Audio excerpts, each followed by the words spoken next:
with humanity in the workplace. That was the key message delivered by Dr. Terence Sibia, Group Managing Executive for Nedbank Africa Region at the Institute of People Management, Eswatini Annual Convention for 2025, held in Eswatini.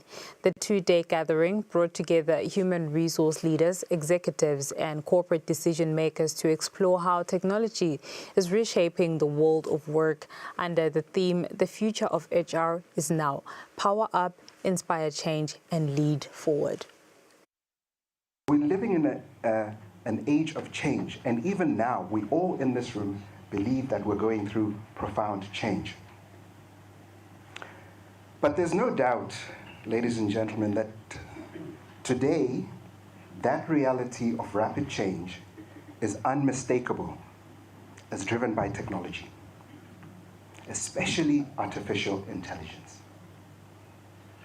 This animal is reshaping how we work and how we redefine the role of people in organizations. Technology, as I see it, is actually rewriting the rules of productivity. It's transforming the skills that you need, and it's raising fundamental questions about human identity in the workplace. So conventions like this, Madam Azia, and the decisions that we take on this day, and through conventions like this, will undoubtedly shape how the next generation experiences work, purpose, and dignity. We're all leaders in this room, and we're all leaders in the people management space in one way or another. And we face a critical question at the heart of this profound transformation. And that question is, how do we embrace digital innovation and progress without losing the humanity of work? How do we embrace digital innovation and progress without losing the humanity of work? In other words, how do we use technology to serve our people rather than expecting our people to serve technology? I'll leave you with those questions for now. So let me draw some examples from the organization that I serve, which is Nedbank, and I've done so for the past 15 years, Babelami. In trying to answer these profound questions, we chose very carefully a path that's actually grounded in purpose. Technology will definitely power our progress. But ladies and gentlemen, it is people that give us purpose. Our employee experience is built on this truth. Our people are just not part of the journey. The people are the journey. Human potential in my world and in the organization that I lead, or the banks that I run across the continent for the group, human potential is not just a line item in some income statement or balance sheet. In my view, it is the foundation of everything that creates value in our business. We ultimately then developed around that purpose to use our financial expertise to do good. And this is more than just a statement, because it actually guides how we serve clients, how we support communities, and invest in our people. And in this world, this day and age, in this world now that's driven by digitization, efficiency, and lots of automation, purpose actually ensures that progress remains human-centered and meaningful. It becomes the anchor that keeps us grounded in society's needs, because we cannot detach ourselves as a bank from people's needs. So purpose keeps us grounded in society's needs, especially as the world around us accelerates. In a sense, this is what we call at Nedbank, the Nedbank way, and we're unashamed about that. We strive to create a culture that's rooted in shared values, lived experiences, daily behaviors that shape how we collaborate, how we lead with empathy, and how we challenge one another to grow. Culture, and I hope this is the same for you, should not be what we say. It should be what we choose to do every day. It must show up in how we listen, how we respect each other, and how we respond when people need us the most. That is what builds trust. And without trust, I can say this without fear or favor, without trust, there are no resilient organizations. So, ladies and gentlemen, as digital transformation accelerates, our responsibility to our people becomes even more critical. Because while AI may change how talent is sourced, we know that, how talent is hired, and how talent is developed, it can never replace human capability. AI, in my experience with it, cannot feel what a client is feeling. It can't demonstrate courage when a team is under pressure. It can't imagine a new possibility that brings along other people with belief and, more importantly, conviction. It can't do that. In essence, it cannot replace the power of human connection. Bundu.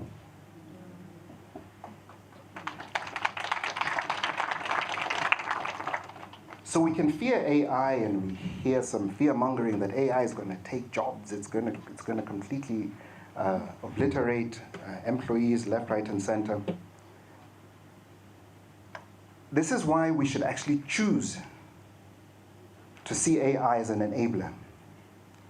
Actually, in many applications that we're seeing now, even within the bank, we see that as a partner. We see it as a partner that actually frees some of our people from doing repetitive work so that they can focus on what the human nature comes with, which is creativity, problem solving, empathy, and indeed innovation. And these are uniquely human skills that can actually fuel authentic leadership and contribute to high performance. So AI should be the clearer, perhaps, of the path so people can contribute more meaningfully, collaborate more effectively, and spend more time on the work that matters.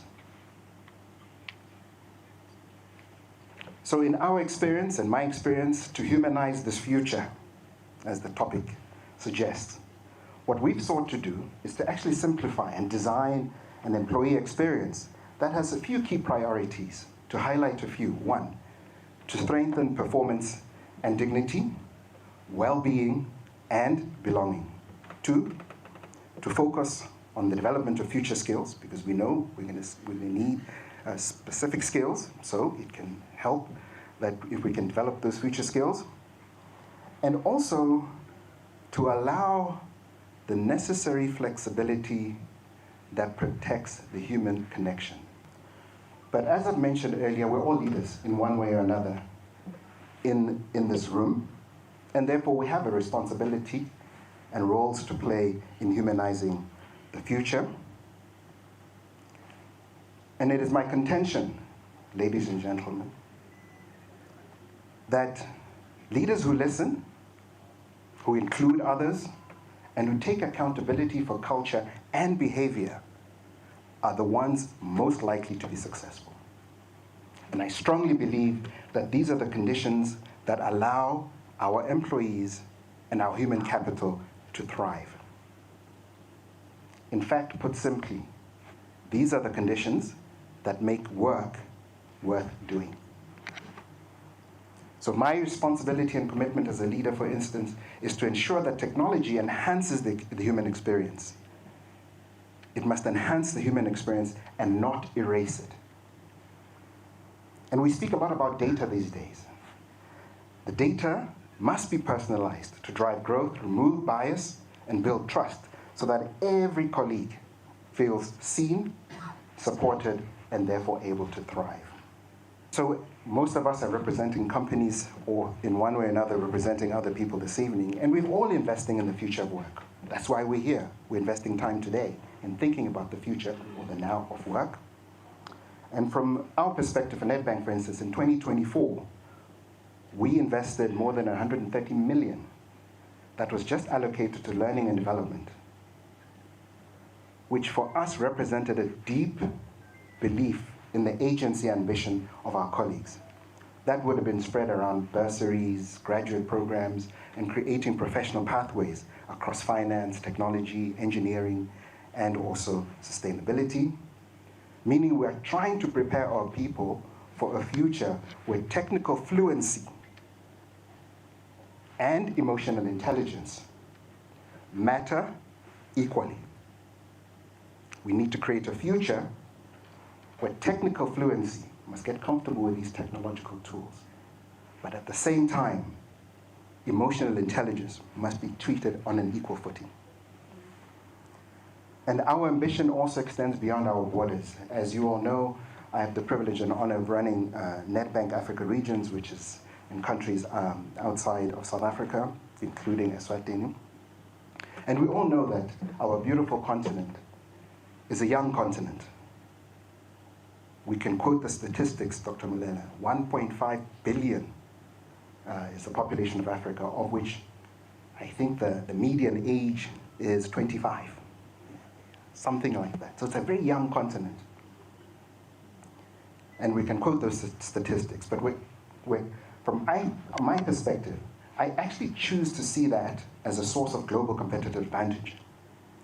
But only if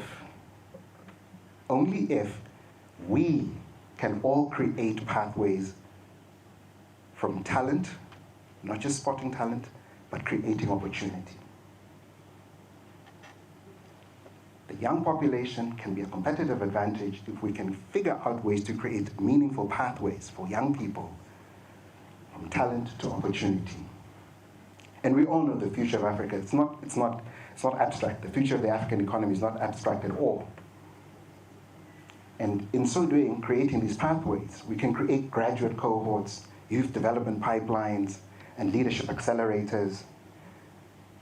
As we were discussing at my table earlier with the good doctor, the success of young people is a direct driver of the success of any organization.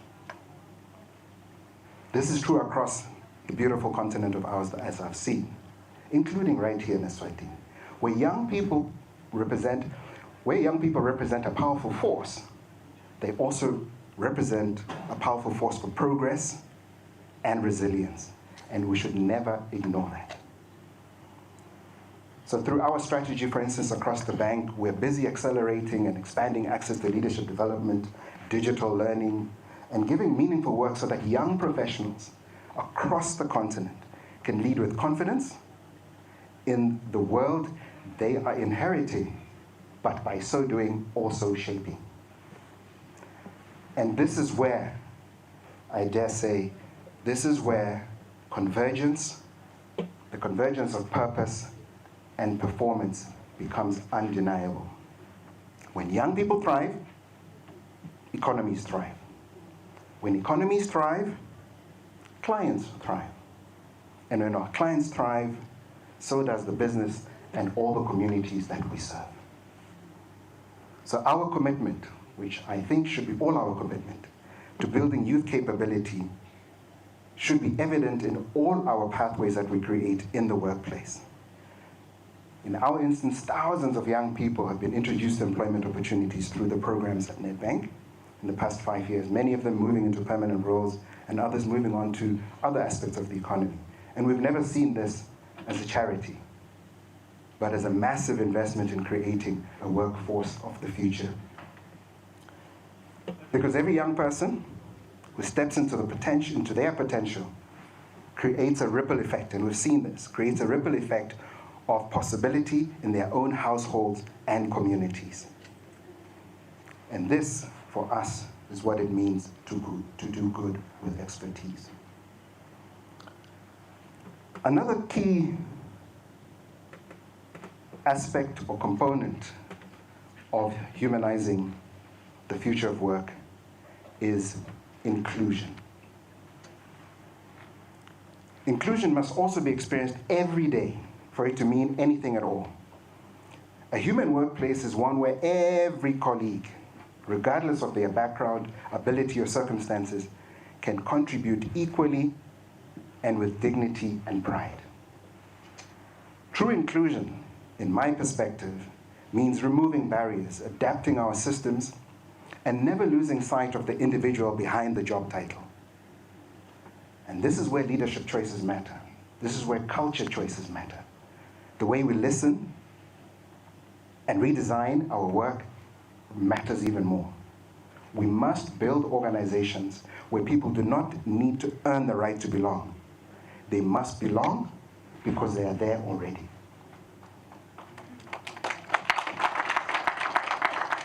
And that, to me, there's no more powerful foundation for performance than any, that's far more powerful than any technology could ever create. So you will find in the future of work that we will ask more of our leaders, because the future we want requires leadership that is visible, empathetic, curious, but perhaps, most importantly, accountable. There's no doubt technology will change the nature of many jobs. There's no doubt about that. We must accept that. Strategies will change direction, for sure, but it's leaders who can change how people feel. It's leaders who either unblock courage or create fear.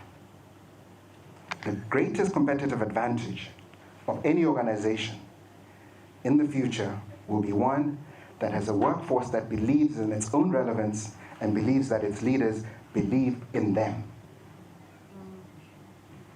That belief is what enables reinvention and retention. That belief is what creates resilience that lasts. So as we sit here, we should all be reimagining the workplace as a platform for personal growth and well-being. Because the pandemic, ladies and gentlemen, if anything, the pandemic taught us that resilience is strengthened by trust, empathy, and adaptability. Those lessons remain embedded in how we design workspaces, set boundaries, and also pay attention to something that's often overlooked, and that's the mental well-being and mental health of our employees. And we've just heard there from Group Managing Executive for Nedbank Africa, Dr. Terence Sibiya, on humanizing the future of work. And he was speaking at the IPM convention for